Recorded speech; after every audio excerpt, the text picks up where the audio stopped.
Welcome to another playoff edition of the Aiming Five Hole podcast with Phil and Ryan. Hi, Ryan. How you doing? I'm doing great. I'm in the middle of playoff hockey, man. It's pretty amazing. So fun, and how weird it is. The every series in the West is deadlocked at two, and now after Hmm. tonight, every series in the East is 3-1. How about that? An utterly meaningless but interesting fact. And and I think that the one series, both two series, I thought should have gone 2-2, being I thought the Lightning were going to win tonight. We'll get that in a little bit, but the Yep. Habs deserved a better fate last night, Yeah. going down Yeah. 3-1. They had the lead there in the third, and then one big hit by, of all people, Wilson. Yeah. Kind of turned that game around on you guys, and it got away from you there in the third period. But Well, yeah. I you gotta be mean, pleased by the way your team's playing. Like it's I'm pleased by a couple of things. Number one, they're keeping up in every game against a much bigger, more physical team. So they're showing that they can play playoff style hockey. Now they're still making too many mistakes in their defensive end at critical times, but one of the things that I saw about the game that I liked, other than the fact that Carrier got knocked out by the Tom Wilson hit, was that they kept playing hard.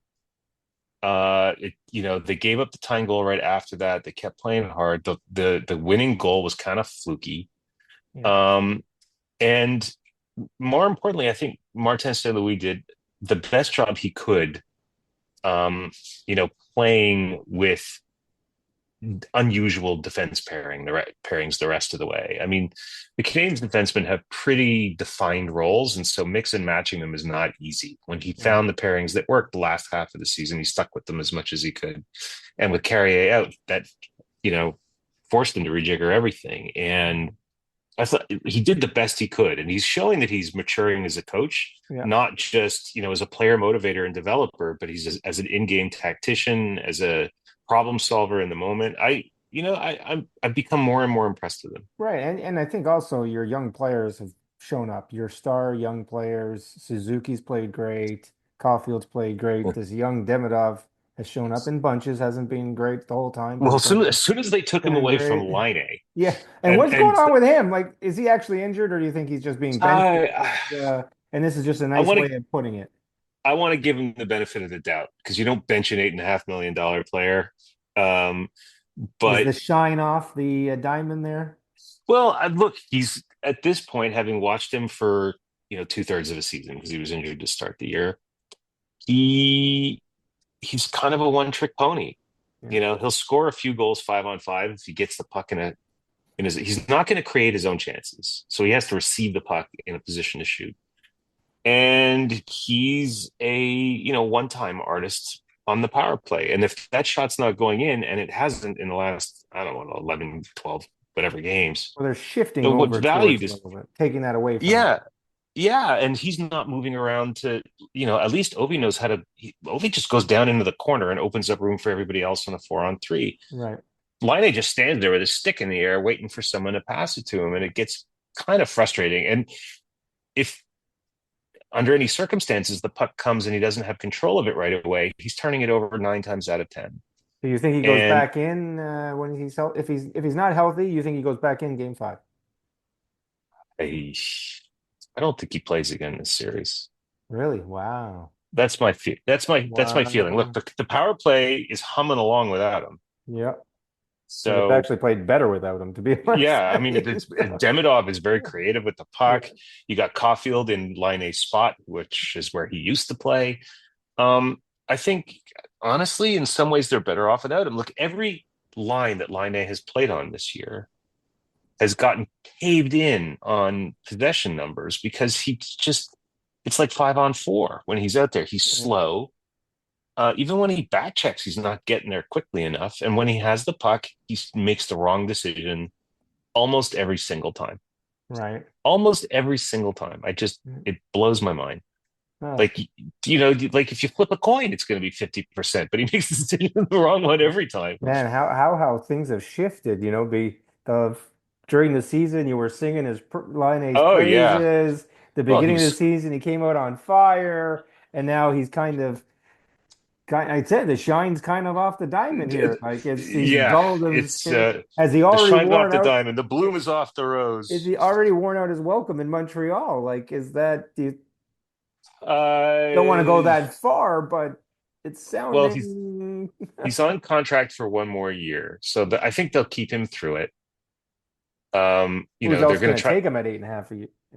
Well, yeah, exactly. And so you play through. You've got cap room next year, so you can sign or make trades to bring in another scoring winger. Um, but there's nothing that says you can't, just play the year out with him and then use that 8.5 for something else the following year. Okay, so next Uh, question. Game 5.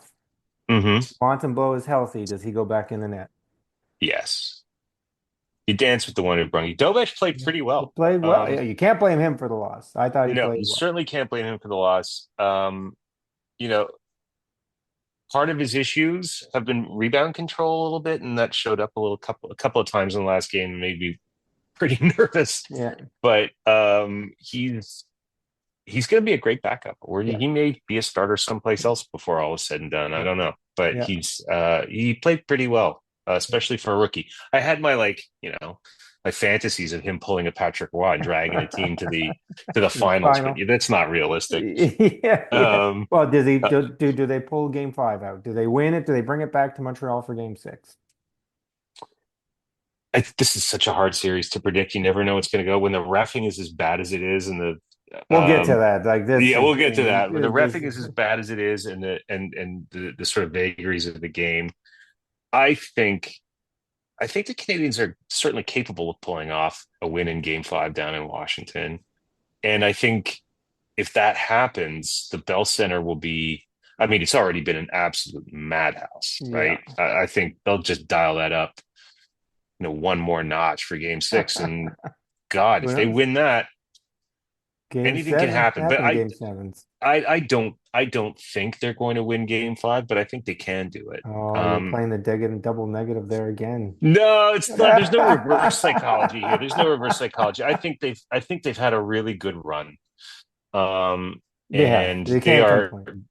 I can't complain. I think they are just well positioned to take another step forward next year and Yeah. be a playoff contender. Like I think next year they will make moves and they will be in the playoffs and they will make a little noise. I don't know if they'll be a championship team, but they'll make a little noise.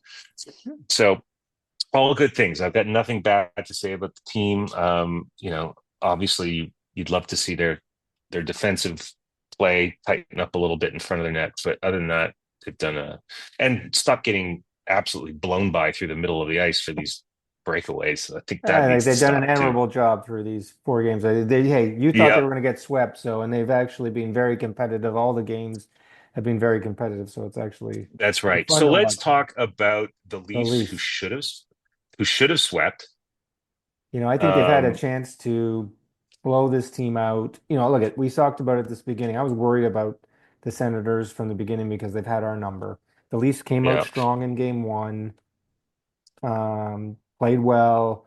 Again, I'm of two minds. They have flashes of playing, again, I've called it all year, playing Berube style, defensive first hockey, playing grinding it out on the boards, playing down low, winning puck battles, being mindful on defensive.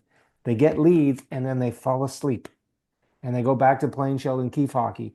And that's not working. You've got to be you got to find a way to keep your foot on the pedal, keep that pedal down, especially game 2 where it went into overtime.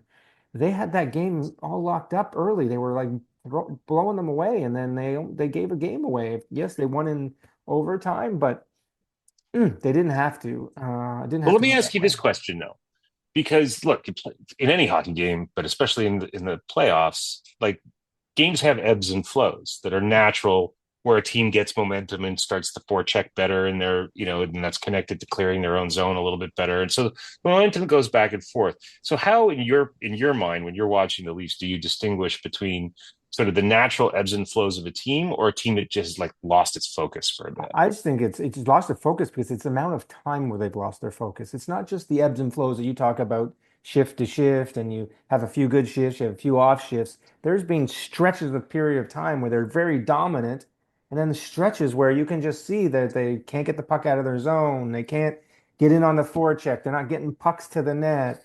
Hmm. And they're just looking, lost is too big of a word, but they're just not looking as focused and as committed to that style that needs to be played in the playoffs. And they lose that focus. And they've gone through ebbs and flows in this series, and Ottawa's played them hard. But they're up 3-1. It would have been nice to see the sweep, but I'll be honest with you, you don't want them sitting around too long either, right? You don't want them sitting around for a That's week true. getting lazy and getting high on themselves. So going back, having to play a game four and yeah, yeah, getting to play game five and exercising those demons of not being able to get past the hump will be good. Hopefully they can do it at home. Hopefully the home crowd is buzzing and helps them get through over the rent. Look, I think for the Leafs, everything we talked about from the beginning of the season has been there, or through late in the season. Stolhart's has been great in the playoffs. He has been standing on his head. He's been doing everything we want.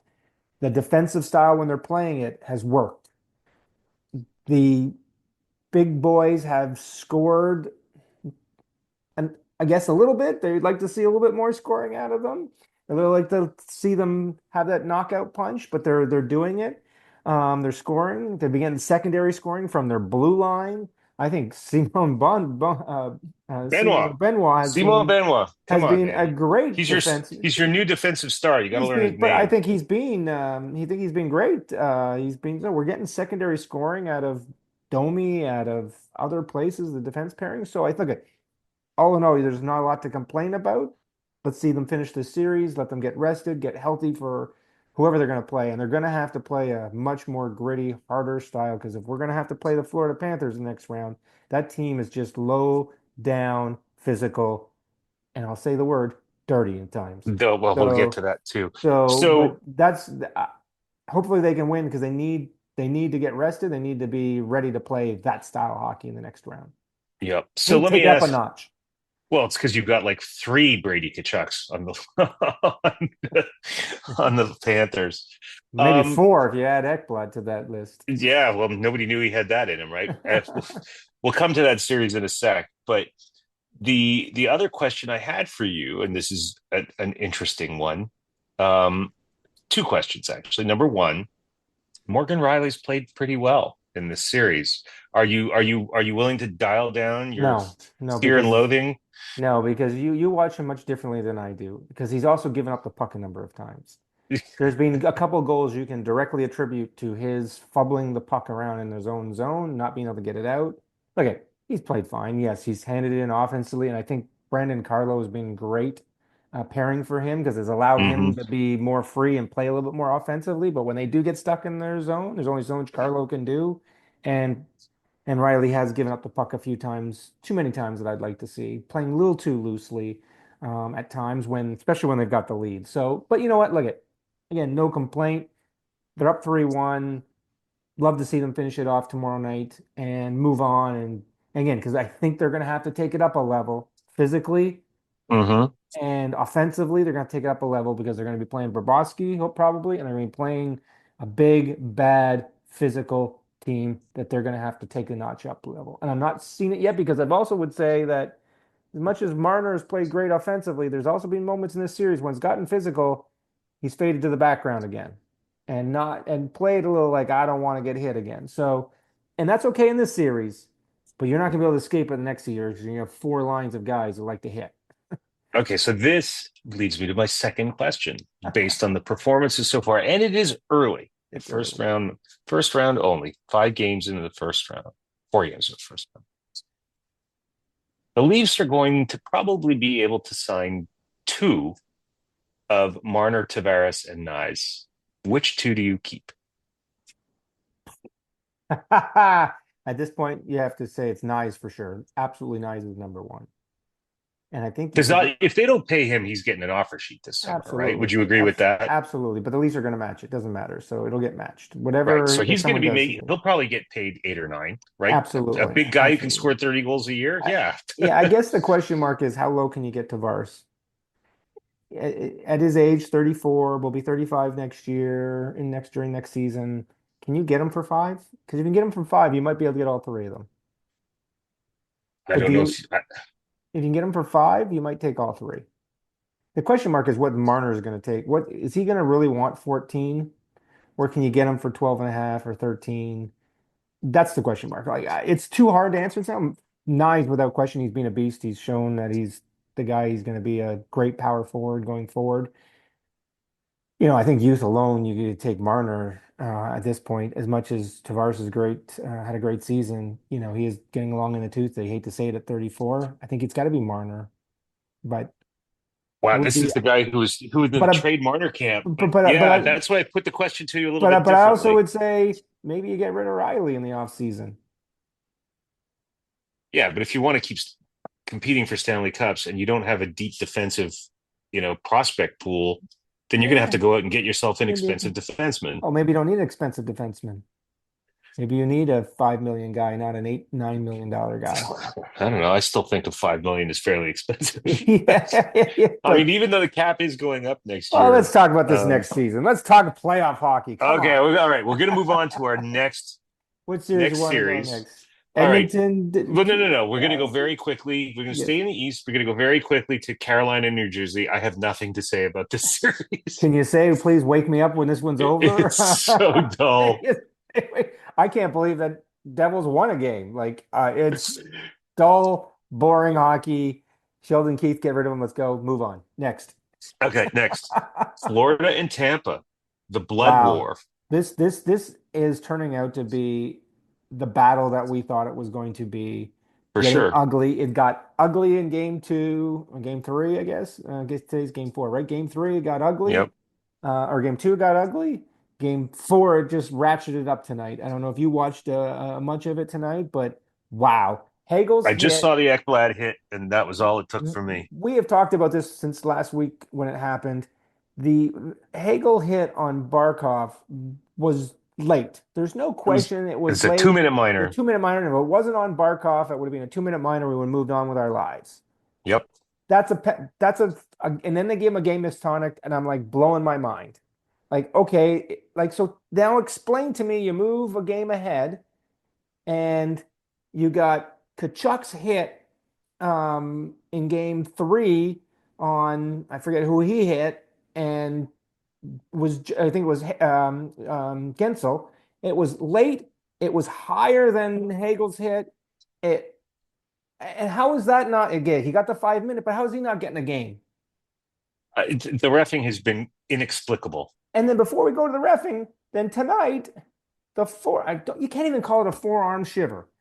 Ekblad's hit on Hagel knocked him out of the game in the second period, To the jaw. was in the jaw, was a blatant throwing his elbow, or not even elbow, his forearm into the jaw of Hagel, knocking him out. And that didn't even get called at all. Oh yeah, that was a full on. If he doesn't get suspended after this game, and the worst part about it is he scored the tying goal. Yeah, there's no penalty call even. No penalty call. If he doesn't get suspended for a game or two, what someone's gonna have to explain to me what the rules of this game are because that was brutal. Um, That was yeah. I mean, that was like a Muay Thai fighter would have been oh, and proud of him for he that one. took it from behind him and wound up. Like I Oh, love yeah, Egbot. I think he's a great hockey player. I thought he should have been on the Four Nations Team I Canada. thought shot at. I thought he should have been on the Swedish Four Nations Yeah, team. you should, yeah. But he should have been on that team because of his physicality. But that was just a downright. And I'll say it dirty. And this is why I say this team is going to be hard to play against the next term because you got Ekflat, you got Bennett, you got Kachuk playing hard, you We got got Marchand. Marchand, you've got um, you got Jones that can hit there. You just got a team full of, and then Mikola as well is a big time hitter. And then he got suspended. He got kicked out of the game tonight for a Yeah. boarding call. So that team is just big, bad. And I'm all for this series going 7 games and going crazy. And what was worse crazy tonight in that game, both teams scored 2 goals in 11 seconds.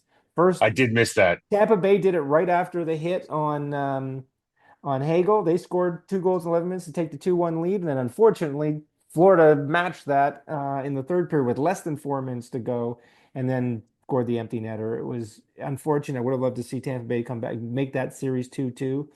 But I hope Tampa Bay can win one back home. And and force at least a game six in this series because that series going seven will only help the Leafs if for they take sure. by Florida to Ottawa tomorrow night. But that's a wild, big, bad brawling series that we thought. And I'm going to say it now. I think game five on Wednesday night gets even uglier. Like it's going to be a bloodbath, especially if that game Yep. gets out of control. The refs are going to have to be careful because that game is going to get out of control. There's going to be people running each other. Yes. I think you're right. I think you're Yeah. right. And I think the NHL has only themselves to blame if they allowed that to do it after the crappy calls we've Oh, seen it's been this. so inconsistent on the discipline. It's been And ridiculous. And we'll go back to game four, Toronto, Ottawa. Zub's elbow in overtime on or late in the third period on on Tavares Tavares. wasn't called either. Like, what's going on here? And there's no supplementary discipline on it. And he threw an elbow at him, knocked him No, out almost. So it just but the they refing. decided to fine Tom Wilson and Josh Anderson for brawling after the period. Like that's the discipline issue that you're focused on, not guys getting knocked out cold. Yeah, I it's just just like with honestly, dirty hits, with dirty late hits. yeah. Ovechkin's hit was late in Montreal On on Evans. Evans, yeah. That was late. That's again, I guess it's Ovi. It's okay. It's Yeah. okay. But so it's just sort of double standard. And this is we can get into this now if you want. This is what I love playoff hockey because of the physicality, because of the energy and everything. But the NHL always likes to say, "Oh, we have penalty in the regular season is a penalty in the playoffs," and that is just not the case. Yeah. The game changes in the playoffs, which is fine. But then if you a penalty is a penalty is a penalty. Call the game, let the penalties happen. It's so frustrating from that perspective. So I think the Yeah. NHL has done a poor job in discipline. I think they've done a poor job in reffing, and I think there needs to be some kind of discussion after the season on this topic. But I couldn't agree more. anyway, I've been saying this for years, but yeah, yeah. So let's move out west. let's move out west. Let's start with the barn burner of all barn burner series, the Edmonton LA series. The I would track not meet, have the guessed. track meet. I would not have guessed that um, in that series you have four of the top six scorers in the playoffs so far. In Yeah. Draisaitl, McDavid, Bouchard, and Adrian Kempe. Well, we did not call this beforehand that Well, we said that we called it for Edmonton. Edmonton was going to have to score 10 goals a game to win this series because of their poor defensive play and their bad goaltending, and we've not been far off. They Yeah, have given up. They have given. They have come back from how many two-goal deficits have they come back from now in almost every game?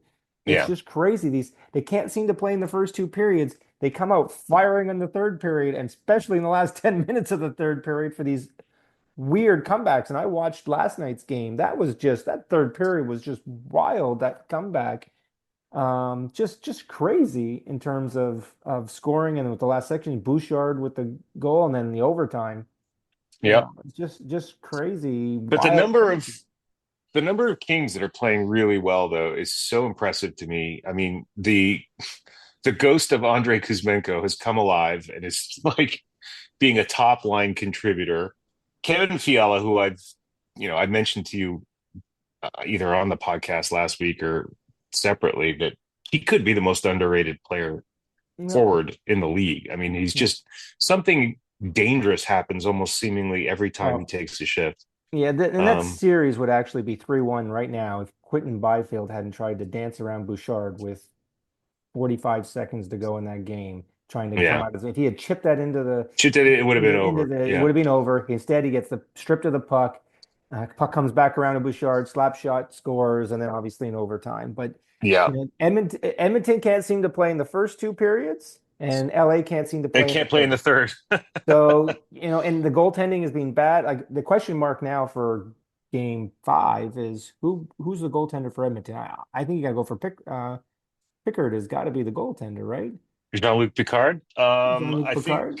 You can't go back to Skinner, I don't think so. I mean, you've won two games with him. right? It's You got to stick with him at this you got to point, stick with him, right? So I think which Skinner's is lost the net, but well uh, until Pickard loses. I mean, I suppose. But what a that we thought this was going to be a wild series it from a is a scoring wild perspective, and it's a series. wild series.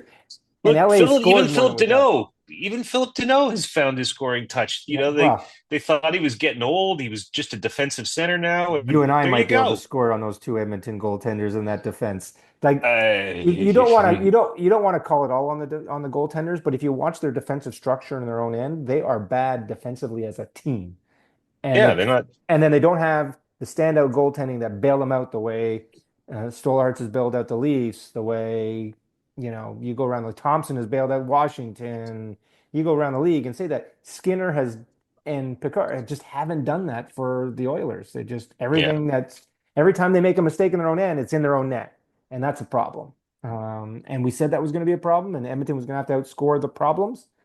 And in the last two games, they were able to do it. So yeah, absolutely, hopefully they can keep it absolutely. going. Hopefully they can Then keep it you going. got Dallas and Colorado, which, in terms of just sheer quality of hockey, is probably well, not Wow. probably. It's the best series of all of them. Speed, skill, everything except for Hitting, like it's the goal on Blackwood to start this game in 9 seconds was terrible. Did you see that goal? yeah, yeah. But yes, this It's has been a phenomenal series to watch. I've tried to stay up and watch as much as I can. I've kind of got like one eye open till 1 o'clock in the morning watching those late games. But well, I it's knew it was going to be crazy on like the first night when I'm watching the Kings and Edmonton finish up at the same time that the Stars Avalanche game goes into overtime, yeah, and it's like they've ended within 30 seconds of each other, I think. And it was just I was losing my mind. I couldn't yeah. figure out where to focus my It was a attention. But yeah, wild, wild night of hockey. It was yeah. crazy.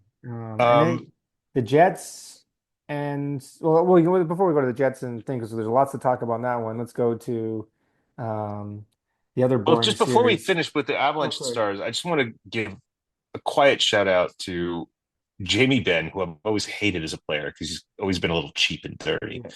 But at his age and his size, he's still contributing and getting down the ice and making real good plays with the puck and forechecking hard. He's hungry for a Stanley A lot Cup. of respect for Jamie Benn. He's That's all I got to hungry say for a about that. Stanley Cup. That cup will do something to you. He wants it badly. I don't think he's going He's to get it, rejuvenated for sure. but he's going to And the want it. fact that they're doing this without Heskinen is just And amazing. Robertson, the good Well, Robertson. the good Robertson, yeah, Did yeah. we But we he's just such an up and down yeah player with yeah. Jason Robertson. Yeah. But okay, yeah, I just think That's it's been a fantastic series. I can't wait to after we're done here, tune into the second and third period yeah. there. So let's go to the other. So the West East has the boring series in call Yeah, in Winnipeg and Carolina. St. Louis. No, no, no. Winnipeg, eh, St. Louis. I'm going oh, to the Knights and Vegas and Minnesota. and Minnesota. That one is like I haven't watched much of that because I've tried, but it's just I can't get into I'm either of those two teams. I'm gonna confess I haven't watched a minute of that series, and Yeah. that's my bad. The only thing I've noticed is that just in looking at the score sheets the next day, Eichel hasn't done a thing in this series. He's No, been completely invisible. invisible, but Kiprusoff has played great. Yeah, So which has been really the big difference there. And yeah. again, I I don't think think the goaltending. Kiprasov was a goalie for the Flames. I think you're Oh, thinking of sorry, when I said Kaprizov. Kaprizov, sorry. Like, there we go again. I'm just so excited. No, um, but yeah, but yeah, it's a nothing series to me. Who cares about that one? Um, Just watch one of those two just teams will watch go on these. and win the cup, Yeah, just to prove you someone has wrong. picked the Knights to go on to win the cup, but I can't see that happening. But like move. Let's move on to the Jets and because Yeah, let's move on to the Jets and St. Louis. The uh, Jets, the Leafs the seem to be Jets. exercising some of their demons. The Jets are falling back on some of theirs. Like, Well, I mean, Hellebuck is playing like playoff Hellebuck. It just doesn't make any sense. And I've seen a couple of like comments on the interwebs, but like, well, this is what happens when you play your goalie 60 games a year. And I'm like, BS. I'm Borowski's not buying played that at that. all. Vasilevsky's played 30, 60 some odd games. I don't buy that at all. I'm I not don't. buying it at all No. either. And he's had plenty of rest. And the other thing I'd say about it is what did I say at the beginning of the series is that you had to be careful giving Winnipeg penalties and opportunities to work their power play because it's legendary, especially at home. And now they're clicking along at a 16% power play percentage through the first four games of this series. Yeah. Well, Um, so that's a big reason why this series is tied. yeah. And that and the fact that look, they got Eriksson Ek and they got Kaprizov back just in time for the playoffs. They were playing pretty well coming into the playoffs before that, and now they're starting to click. Yeah, And as long as they can get, good goaltending, they're gonna compete. And I remember the beginning of the season when the Minnesota came into Montreal for their game, and I was like, God damn, this is a good team. yeah, This is a yeah. really good team. You're talking about St. Louis, you mean? Oh, sorry, I meant St. They're Louis. playing Well, St. Louis. yes, well, But yeah. yeah, What series are we talking about now? Yeah, yeah, Winnipeg, St. yeah, Louis. yeah, yeah. St. It's been a Louis, but long day. yeah, see, you Yeah, you got team problems, I got name problems. It's okay. yeah, We're good. But St. Louis did, we talked about at the beginning of the playoffs. St. Louis was going to be dangerous coming in, and this is part of what we talked about.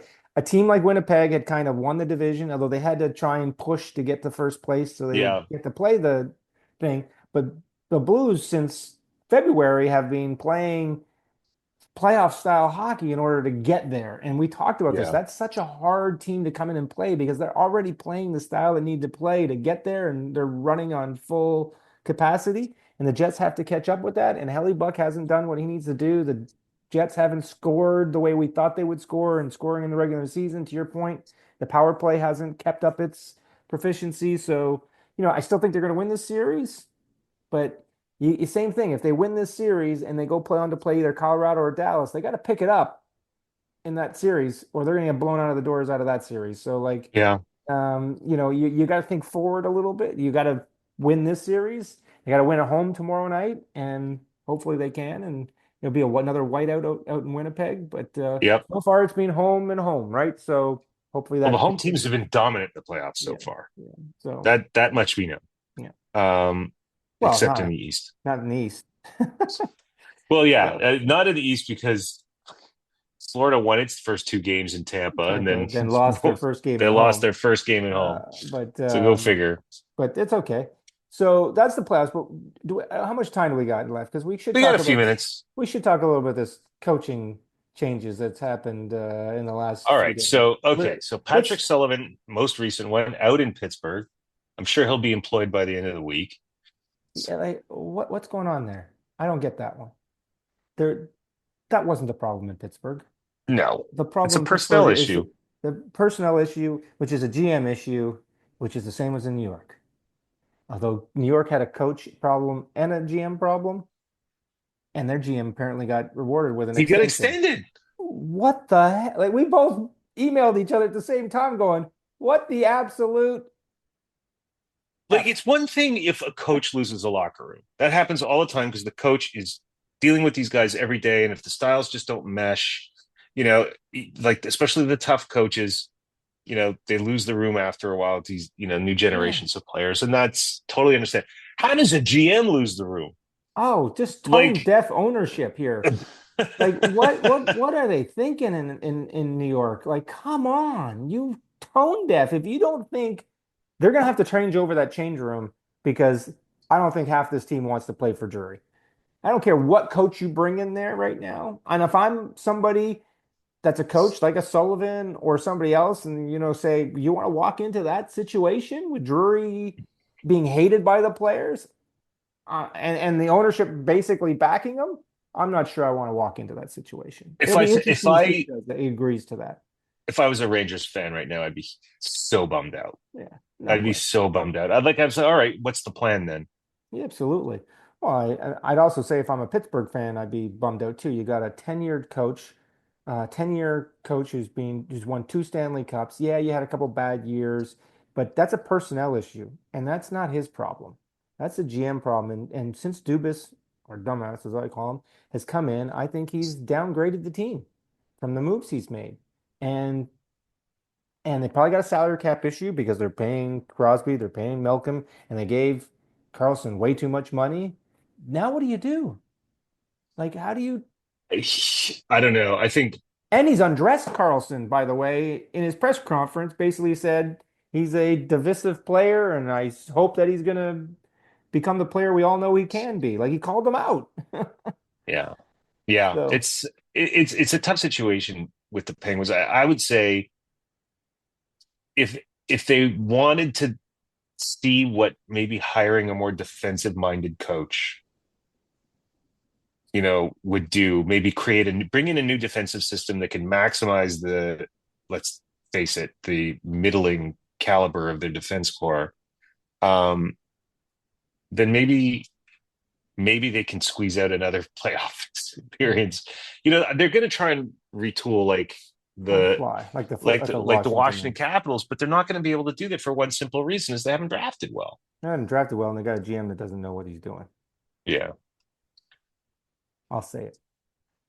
And then yeah. Dan Bilesma in Seattle, I don't think got a fair shake. Yeah, they didn't make the playoffs. They had playoff aspirations, but come on.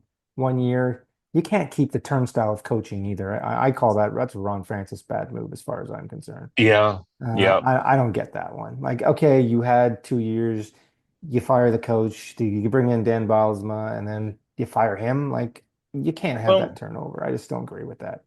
the one thing I'd say is that you can make the argument that Ron Francis has earned the benefit of the doubt, I and suppose. so there might be something going on behind the Has to scenes that be. that we just don't know about. Because Has to be. otherwise, Yeah. he must have just completely lost the room, Yeah. or is just not communicating properly with his rookies. Right. Well, most of the rookies though played for him in the minors. That's true. So like That's true. he's the one that developed them. So that's the one. That's why I don't get that one. But it is Yeah. what it is. Let's get back to playoffs. Before we go, tomorrow night, hopefully the Game. Leafs are able Close it to out. close it out. I don't want to see going back to Ottawa because that will scare me. Game six will scare me. And let's hope Wednesday, because you guys play Wednesday or Thursday. What? That's a really good question. Let So, me but look that up. hopefully the Montreal can win one in Wednesday. Wednesday, can win one in Washington, bring it back to the Bell Center. As you say, then who knows what can happen in Game 7. But Yeah. I think they played really well. It's been an exciting first round so far, and we're just halfway through the first round here. So it's see what happens. It's gonna be fun. Rock it out. Let's go. Awesome. All righty, man. You have a great rest of your week, and we'll talk next weekend. You too, Phil. All See right. ya. Have a good one. Bye bye.